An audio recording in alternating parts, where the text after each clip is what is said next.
A lot of times we have people that are super excited and want a fixer, and then when they discover what that entails, and maybe they're even honest with themselves about their family life, their work schedule, their skill set, that they shy away from that. But the number one reason that people shy away from a fixer-upper is because they don't have a funding source to do the renovations. That's actually the worst reason. The family issues and the not having enough time with your job, those are good reasons to avoid a fixer-upper. But if it's just because you don't have financing, well, guess what? There's actually a lot of ways to finance a fixer-upper. We've worked with a lot of clients to develop a strategy. Sometimes you might fall in love with a particular neighborhood and it's just out of your budget and you're thinking, how can we get into this neighborhood? And one of the ways to get in there is by going into a home that maybe isn't quite at the same condition level of the other homes. You know, if you have rich parents who will loan you the money to do the renovation, that's awesome, but that's not most of our clients. Most of our clients, they don't have that. They've got to be a little bit more creative. And there's a couple ways you can be more creative. Number one is that we actually have some renovation financing sources.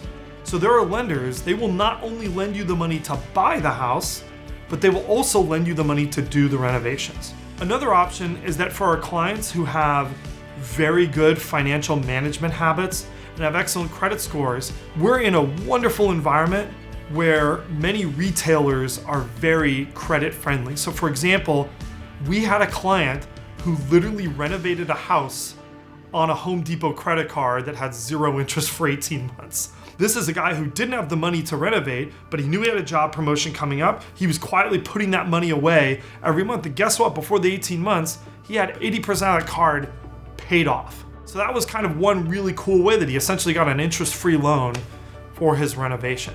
The other way that you can do this is we also have a lender that has a very unique program.